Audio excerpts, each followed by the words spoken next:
Het is correct als steen je midden in de opnames van CSI. Maar dat valt daar. Ek is het geen echte moordzaak, maar wel is het allegear realistisch. Studenten van Van Hal Larenstein in Ljouwert oefenen in de melkfabriek in Burgum hoe het is om een plaatsdelict te onderzoeken. Je bent meerdere plaatsdelicten, dus bij meerdere lichamen voelen, dus we zijn maar meerdere teams bij weer aan het onderzoeken wat je gebeurd is. Wat er nou samen gaat gebeuren, dan gaat alles wat naar het laboratorium gestuurd en daar hebben we alles wat onderzocht en we de analyses op die met allerlei verschillende technieken. En als dat al geanalyseerd is, dan gaan ze zien wat voor resultaten komen eruit en dan gaan ze dat al vastlezen in een verslag en dat wordt voorlaan aan de rugbank. En die moet daar zijn uitspraak dan doen, wat hij ervan vindt. Het echt is dat het dus niet op school is, want kijk, de trainingen hiervoor die vinden dan op school plaats.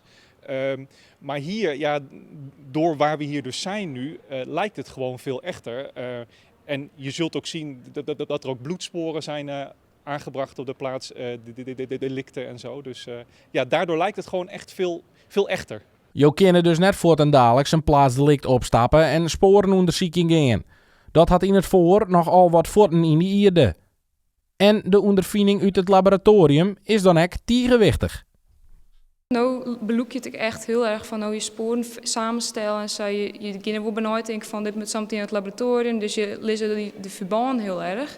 En daarna met je natuurlijk, ik zie inderdaad maar de rugzaak, dus de wettelijke kaders komen erbij. Dus ja, je ging gewoon volle bed zien naar hoe je het zo veilig mogelijk opstellen zonder dat er contaminatie en zo plaatsvindt. Dus dat is wel heel belangrijk. Dat lijkt me voor vandaag de grootste uitdaging. Ja, zeker. Dat is hartstikke moeilijk. Daarom staan we zo'n mooi pakje en helemaal impact, zodat net DNA van u erbij komt. En zodat alles zo strikt mogelijk gescheiden wordt houden. Ja, dat is wel het lastigste. Hier is het natuurlijk dat ze de sporen opnemen. En wat ze hier ook zullen of gaan merken vandaag is dat het handelen onder spanning, dat is toch best lastig. Dan mijn laatste vraag. Ga je al een verdachte op tegen? Nou, dat moet binnen uw praktijk, dat mogen we je nog net vertellen. Dat is strikt geheim onder u. Dus dat wordt net helaas. Dan maak ik maar even de wet 4 erbij. Nou, dat is verstandig.